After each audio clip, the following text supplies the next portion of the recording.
Vamos a empezar con una teoría loquísima, porque sí, puede que este sea el primer nivel, pero hacedme caso cuando os digo que aquí hay muchísima leña que cortar, y si no me creéis voy a haceros una pregunta súper simple que quiero que contestéis en vuestra cabeza. Ahí va. ¿Cuántos años tiene Thonmaker? La respuesta parecería simple, ¿no? Basta con entrar a la Wikipedia y ver que pone 25. Bien, esta es la versión oficial, la cual es compartida por la NBA. Entonces, caso cerrado, pensaréis. Pues no, porque hay pruebas bastante sólidas que defienden que Maker tiene 27 o incluso 28 años. La vida de Thon ha sido una muy misteriosa. Se sabe que nació en Sudán, pasó por Uganda y se refugió en Australia. Fue ahí donde cursó la secundaria entre los 12 y los 16 años, en un colegio de Perth llamado Aranmore Catholic College. Perdón si lo he dicho mal. Muy bien, Dame, qué interesante, pero ¿por qué nos cuentas esto? Bien, Maker fue drafteado en 2016 con 19 años. Quedaros con eso, y ese mismo 2016 fue cuando salió a la luz el anuario de su instituto. Thon salía muy fachero, pero había algo que no encajaba, que Maker se había graduado en 2011. Vamos a hacer los cálculos. Si tú te gradúas en 2011 significa que naciste en 1995 como mínimo, y si te draftearon en 2016 te draftearon con 20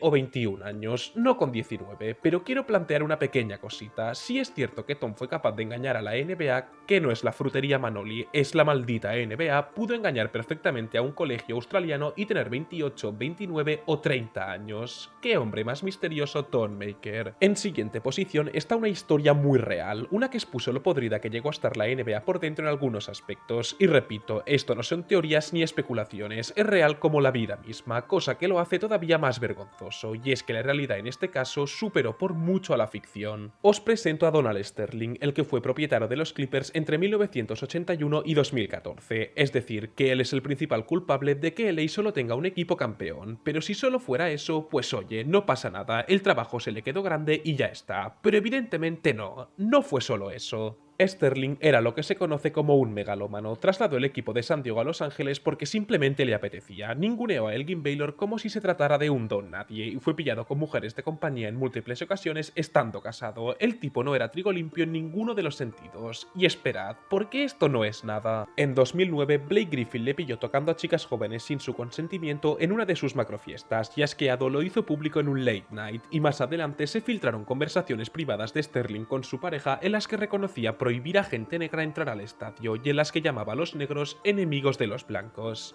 En fin, menuda vergüenza. Como ya he dicho, esto es 100% verídico, ya hablé más profundidad en un vídeo anterior, pero es que este caso a mí me indigna muchísimo. Me parece muy loco que una franquicia en la capital cultural del mundo tuviera semejante gentuza como propietario, y quería incluirlo para que esto no caiga en el olvido, porque yo no me creo que la NBA no supiera nada al respecto. Vamos, es que eso no se lo cree nadie. En el Game 5 de las finales de 1997, Jordan tuvo un partido complicado, y no por el resultado, ya que los Bulls ganaron, tampoco por las estadísticas porque Mike estuvo bastante sólido. Lo que le pasaba era que tenía una gripe infernal, de ahí el famoso nombre de Fluke Game. Pero ¿y si ahora os digo que mucha gente cree que Jordan fue envenenado? ¿Cómo os quedáis? La noche antes del partido, Jordan y sus asistentes estaban en el hotel y pidieron unas pizzas a domicilio. La cosa empezó sospechosa cuando 5 repartidores se presentaron para traer solo una pizza. George Keller, un buen amigo suyo, le advirtió de que eso le olía raro, que no se la comiera toda, pero Jordan, cabezón como él solo, se la comió sin dudar, y lo siguiente fue él vomitando en cubos durante 20 horas. La teoría sostiene que alguien pagó al jefe del hotel para envenenar a Michael. En ese momento las finales iban 2-2 y todo podía pasar en el Game 5. Era súper clave, y evidentemente Jordan no llamó y dijo: "Hola, soy Michael Jordan, escolta de los Chicago Bulls, quiero una pizza". Él utilizaba siempre el seudónimo de Oscar Miles, incluso para registrarse en el hotel, por lo tanto,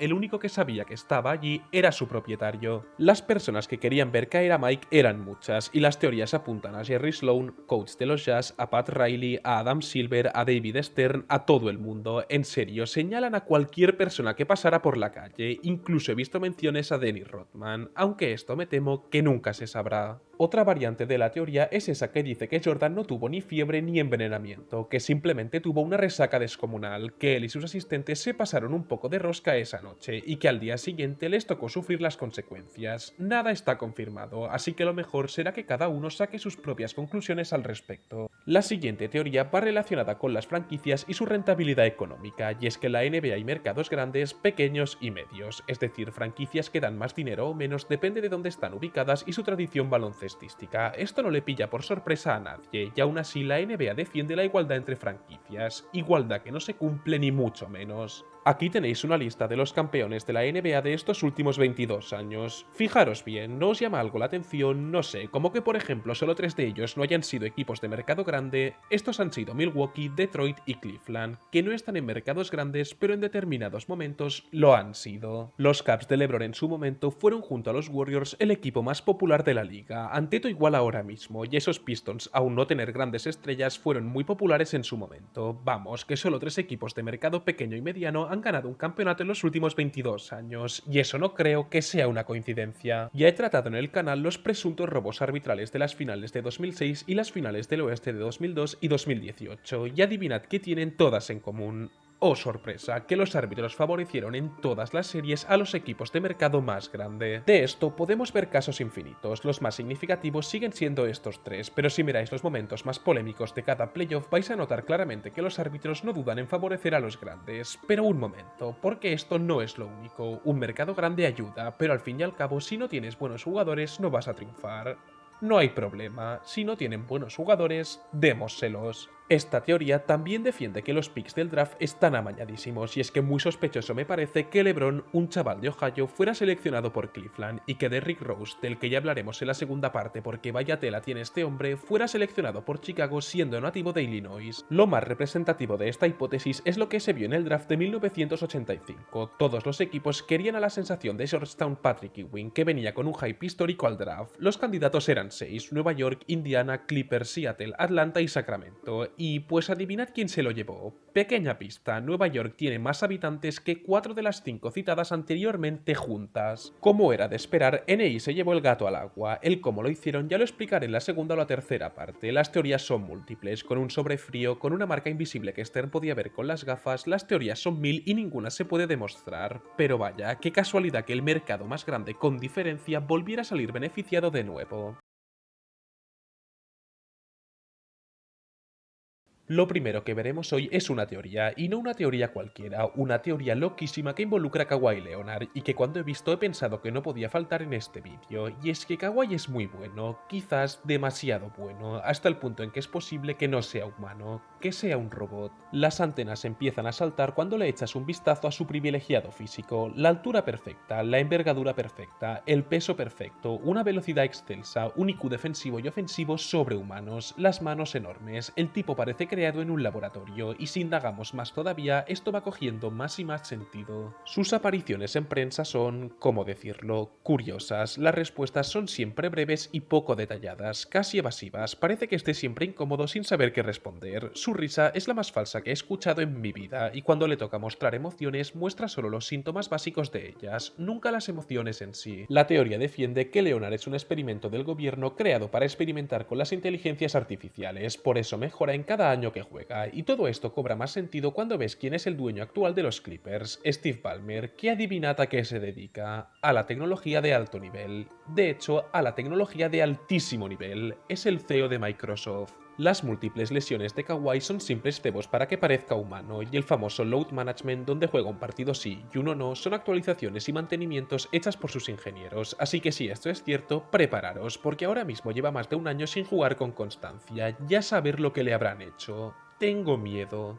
El capítulo anterior lo cerramos con el supuesto amaño del draft de 1985, que es sin duda el draft más sospechoso de la historia. Nueva York era el mercado más grande de toda la lotería, y como era previsible, se llevó el primer pick, creando euforia en toda NI y dejando atónitos al resto de asistentes. La lotería estuvo rara desde el inicio, fijaros en cómo el hombre que arrojaba los sobres lanzó el de Nueva York. Los anteriores los había lanzado sin más, pero ese en concreto lo lanzó por encima de la barra. Y no solo eso, paremos un segundo, ese sobre en concreto era el único que estaba doblado en la esquina, ya que si miráis bien, el resto están intactos. Demasiadas coincidencias, esto es muy sospechoso. Aquí hay que tener en cuenta que en esa época todas las capitales del país tenían a una mega estrella en sus filas, la única que faltaba era justo Nueva York, una franquicia que en la década pasada había tenido mucho éxito, pero que en los 80 cosechó tan solo derrotas. La NBA ni es ni era tonta, y sabían el dinero que había en juego si seleccionaban a Patrick Ewing. Una vez los sobres estaban en la loto, Stern y sus panas hicieron todo el paripé de seleccionar un sobre que, entre comillas, era aleatorio. Mientras tanto, Dave DeBusschere, el representante de los Knicks, estaba nervioso y cuando salió su equipo celebró de manera rara. Más que feliz, se le veía aliviado, como si se hubiera sacado un peso de encima. El cómo lo hizo Stern ya es más difuso. Las teorías son dos. La primera es esa que apunta al doblado del sobre, que es un detalle a priori insignificante pero muy visible a esa distancia, y la segunda dice que las gafas de Stern podían percibir una marca en el sobre, una marca que causó el roce con la barra metálica. En resumen, que este draft es sospechoso lo mires por donde lo mires, el cómo metió los sobres es raro, la actitud de DeBusschere es curiosa, el cómo coge en concreto ese sobre es antinatural y el hecho de que todo lo anterior beneficiara al equipo más grande no inspira confianza. Los hechos están ahí, así que cada uno juzgue por su cuenta.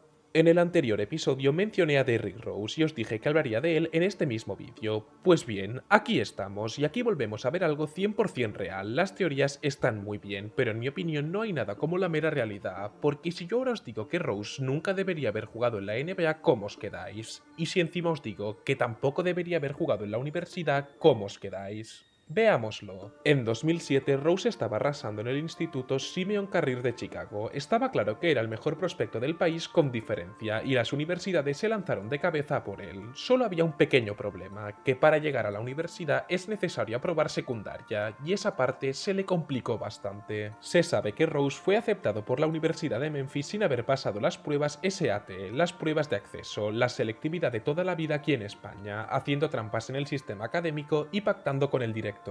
Esto que estáis oyendo es oficial, es decir, está demostradísimo y es una clara muestra del poder que tiene el deporte en Estados Unidos. Me parece muy bien que se apoye a los deportistas de élite, eso por supuesto, pero eso no te debería permitir hacer trampas y saltarte algo tan importante como la selectividad, te llames Manolo García o Derrick Rose.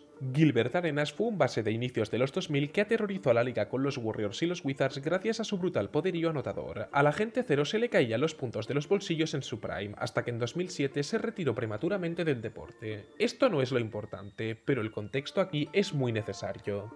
En un viaje en avión, Arenas le ganó una partida de cartas a Javaris Crittenton, su compañero en los Wizards, así que este le tuvo que pagar $1000. Javaris sintió que eso no era justo y fue a increparle. Arenas dijo: "Te veo mañana en el entreno", a lo que Javaris contestó: "¿A qué te refieres?". "Juego con armas", dijo Arenas, y Crittenton acabó con: "No eres el único.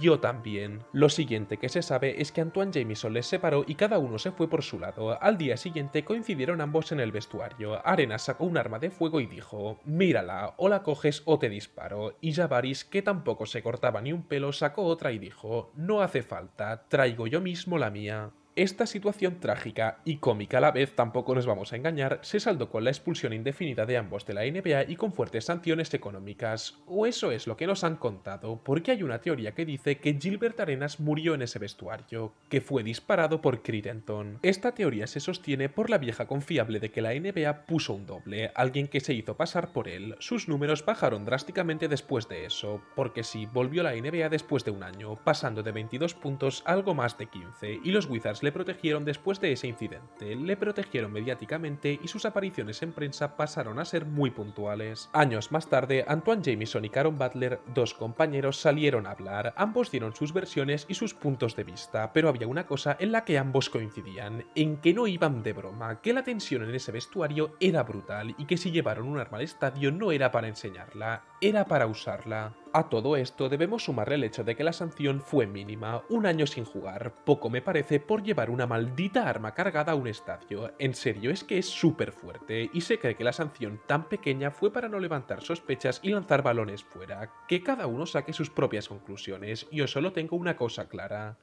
que los dos estaban loquísimos. Los jugadores NBA tienen tal estatus de estrella que a veces parecen intocables, se nos olvida que son humanos como todos nosotros, y por lo tanto también tienen sus trapos sucios y sus movidas extradeportivas. Y ojo, que no estoy hablando de defraudar a Hacienda o de tener alguna sustancia ilícita, estoy hablando de auténticas atrocidades. Enero del año 2001, la policía de Phoenix recibe una llamada hecha desde el número 911, el número de emergencia de Estados Unidos, y esta dice así: "Socorro, mi marido y yo hemos discutido y me ha golpeado, estoy encerrada en la habitación y mi hijo hijo de 2 años está en la casa. Venid cuanto antes posible, por favor. Al ser una zona de lujo cero conflictiva de Arizona, 2 agentes se presentaron en la puerta al cabo de 5 minutos, y pagaría por saber cuál fue su reacción cuando vieron a Jason Kidd en chanclas y en albornoz abriendo la puerta al lado de su mujer con claras marcas de golpes y su hijo llorando desesperado en el salón. Menuda cara se les debió poner a los pobres. Como era de esperar, Jason fue detenido en ese mismo momento y fue llevado a la comisaría de Phoenix, donde pasaría la noche, y ya por la mañana fue juzgado por altercado doméstico, donde salió culpable. Evidentemente que salió culpable, su mujer todavía tenía las heridas visibles, era más que obvio, así que el juez le quitó la custodia del menor durante 3 años. Esto de Kidd es súper fuerte, es decir, pegar a tu mujer con tu hijo delante debe ser una de las cosas más rastreras que hay en la vida. Eso sí, hubo un jugador que hizo algo muchísimo peor, y no fue un don nadie precisamente, fue el cartero de la NBA. Karl Malone. En 1984 salió a la luz una acusación de paternidad hacia Karl por parte de una chica de su ciudad. ¿Qué digo una chica? Una niña de 13 años, y el caso se fue atrasando a causa de que se dio en un pueblo muy pequeño sin muchos recursos policiales y que Malone era muy influyente en esa zona, pero en 1993, por desgracia para él, volvió a abrirse el caso. La justicia deliberó que efectivamente Malone era el padre, y no solo eso, que la había dejado inseminada con 13 años mientras que él tenía 20, y todo esto fue gracias a unas pruebas de ADN. Por lo tanto, el juez le obligó a pagar muchísimo dinero por la manutención y todavía más dinero por ocultarlo durante tanto tiempo. Pero esperad, porque el pequeño creció y empezó a jugar a fútbol americano, hasta el punto en que llegó a jugar en la NFL. Demetresbel se llama, por si lo queréis buscar. La sustancia HGH está completamente prohibida en la NBA. Similar a los asteroides, sus efectos son muchos, desde aumento de músculo hasta calibraje de hormonas, pero en el mundillo del básquet se usa principalmente para aumentar tu altura. Igual que con cada teoría de este tipo hay 800.000 jugadores acusados, pero hay uno que llama especialmente la atención. LeBron James. Siempre se ha admirado a LeBron por lo bien conservado que está a su edad y lo mucho que trabaja su cuerpo para mantenerse en la élite, pero esta teoría le acusa directamente de usar la HGH y las PEDs, otra sustancia similar, y va cogiendo más sentido a medida que vas mirando sus efectos secundarios. Menor riesgo de lesión, rejuvenecimiento muscular, presión arterial alta, crecimiento anormal, calvicie progresiva en la frente y unas marcas muy características en los lados de la cabeza que evidentemente LeBron sí que tiene. Y no solo eso, el 23 las cumple todas. Entre las temporadas 2014 y 2015 la NBA planteó un test general a muchas estrellas de la NBA. Estas se lo hicieron y salió negativo. Pues ya está, teoría desmentida. No, el HGH tan solo se detecta con una prueba de sangre y las pruebas al rey fueron tan solo de aire y de orina. A todo esto debemos sumarle el hecho de que en 2013 la policía de Miami realizó una investigación al respecto y averiguaron que un tipo apellidado Paul compró este producto para un tal LJ. Y aquí van 2 datos clave, el agente de LeBron se llama Rich Paul y LJ encaja con LeBron James. A partir de aquí, que cada uno piense lo que quiera. De los trapos sucios de un GOAT pasamos a los trapos sucios de otro GOAT, Michael Jordan. Se sabe que Mike era muy asiduo al juego, ya que se le vio en casinos y casas de apuestas en infinidad de veces, pero ¿hasta qué punto se puede decir que era ludópata? Y otra cosa, ¿fue expulsado de la NBA por eso? Veámoslo. La primera pregunta tiene una respuesta muy simple, y es que sí, era un ludópata como la copa de un pino. En cambio, la segunda no es tan fácil de contestar, aunque hay una teoría que encaja todas las piezas del rompecabezas y que, si a mí me preguntáis, tiene mucho sentido. El primero en hablar de este tema fue el columnista del Orange County Register, Mac Wicker, que se encargó de investigar la muerte del padre de Mike en 1993 y llegó a esta conclusión. Por ahora sabemos del problema de juego del hijo y del supuesto problema de pagos del hijo. El padre del hijo ha sido asesinado. ¿Coincidencia? Esta loca teoría defiende que Jordan fue expulsado de la NBA en 1993 a causa de sus problemas con el juego, y estos problemas no se limitarían tan solo a la pura ludopatía, que también, sino a deudas con gente muy influyente del mundo de las apuestas e incluso apuestas en partidos en los que él había jugado, cosa que está terminalmente prohibida por la NBA y por las propias casas de apuestas, ya que pierden los dos. El broche de oro a esta teoría se lo pone el hecho de que en su despedida de 1993 un reportero le preguntó si tenía ganas de volver a la NBA, y Jordan sin dudar ni un segundo contestó: sí, claro, siempre que el señor Stern me deje volver.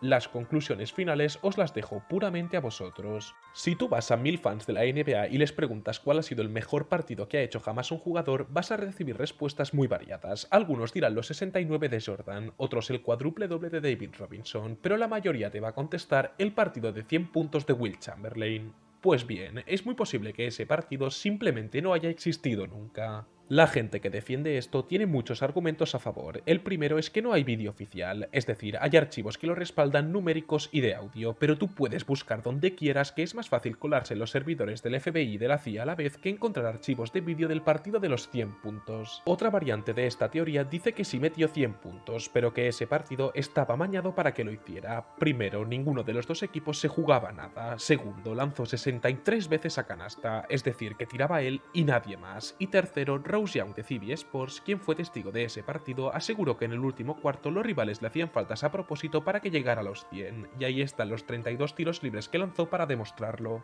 Aquí hay que tener en cuenta también que en esa época la NBA era muy distinta, no era ni de lejos el monstruo económico que ahora conocemos, y Will rápidamente se convirtió en su jugador más mediático. La liga quería crear a su primer ídolo, el primer tipo al que los niños pudieran considerar un referente, y quién mejor para eso que alguien capaz de meter 100 puntos en una sola noche. Siguiendo con la teoría inicial, la que dice que el partido nunca existió, ningún jugador rival ha salido nunca a dar declaraciones. Quizás ya sea demasiado tarde para ello, pero si tú vas al mejor partido de Larry Bird, por poner un ejemplo, tienes a Doc Rivers y a Dominic Wilkins hablando de cómo les pintó la cara en 1985, y en cambio en el de Will nadie ha hablado nunca. A todo esto debemos sumarle el hecho de que fueron 100, es decir, no fueron 101 o 99, fue un número redondo, perfecto para que se te quede en la memoria y tengas ganas de superarlo. Además, nadie se ha ni siquiera acercado. Kobe en 2006 metió 81, que sigue estando bastante lejos, y si tú me dices que alguien ha metido 100 puntos y no puedes demostrármelo empíricamente, lo más probable es que no te crea.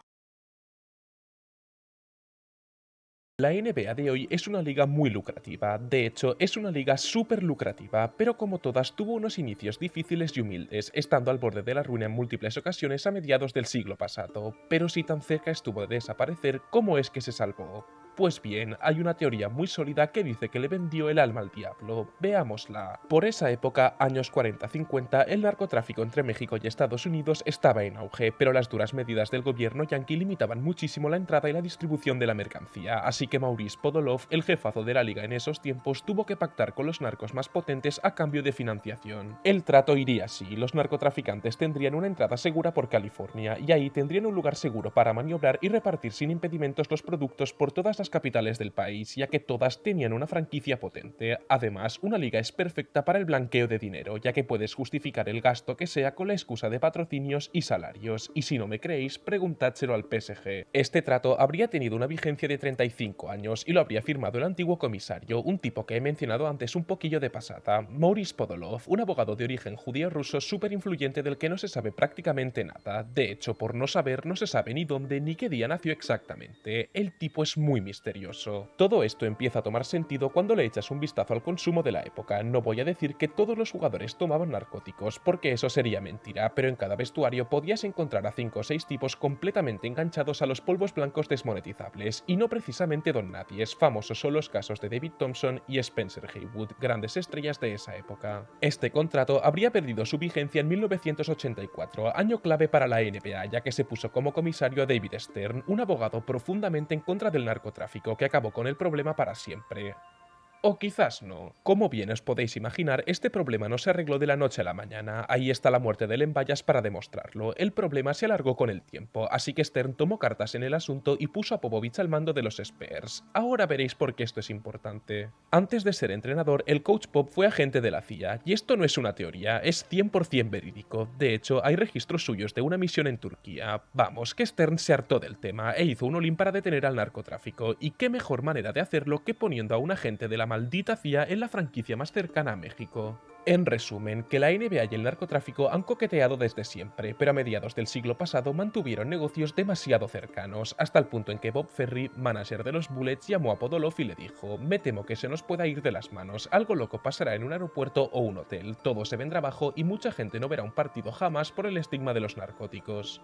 Yo ahí os lo dejo. Hay jugadores NBA que no parecen humanos, que sus extravagantes físicos y sus raras actitudes han hecho sospechar a más de un espectador avispado. Aquí ya hemos visto las teorías de Thon Maker mintiendo con su edad y de Kawhi siendo un experimento para probar las inteligencias artificiales, pero para mí no hay mejor teoría que la que acusa a Yao Ming de ser una creación del gobierno chino. El primero en hablar sobre esto y el principal defensor de esta acusación fue el periodista estadounidense Brook Lamer, que en su bestseller Operación Yao Ming detalló cómo el gobierno chino planeó y ejecutó su creación. Vamos a ver cómo lo hicieron. Se sabe que los padres de Yao eran ambos jugadores de baloncesto famosísimos en China y por lo tanto eran súper altos. Se dice que el gobierno les pagó para fingir una relación y tener un hijo con su genética privilegiada, para después de la inseminación coger el feto y ponerle dentro de una incubadora. Mientras hacía el libro, Larmer tuvo acceso a los datos médicos de Yao recién nacido y los hizo públicos. Y no era para menos, ya siendo un bebé, el chaval pesaba 5 kilos y medía 51 centímetros, el doble que un bebé recién nacido promedio en España, algo que es posible que ocurra de manera natural, pero tan improbable que es inevitable no preguntarse si hubo algo más. El contexto aquí es sumamente importante. A inicios de los 2000 China estaba en pleno crecimiento, todavía no era el gigante económico que es ahora, pero iba por el buen camino. Ya habría sido un golpe sobre la mesa, una manera de decir prepararos Estados Unidos porque estamos llegando, y dónde mejor que ponerle que en la liga más seguida de todo el país. Después del nacimiento, el gobierno le habría puesto a jugar a baloncesto con horarios de jornada laboral, jugando 8 horas al día desde los 3 años. A los 16 se habría ido a los Shanghai Sharks para hacerse un nombre, y en el 2000 habría sido seleccionado por los Rockets con la primera selección de ese draft. En resumen, Yao Ming ha sido uno de los jugadores más queridos de la historia de la NBA. Su carisma era infinito y su físico muy curioso, pero de su infancia no se tiene ningún registro contundente aparte de una cartilla de nacimiento con unos datos muy sospechosos.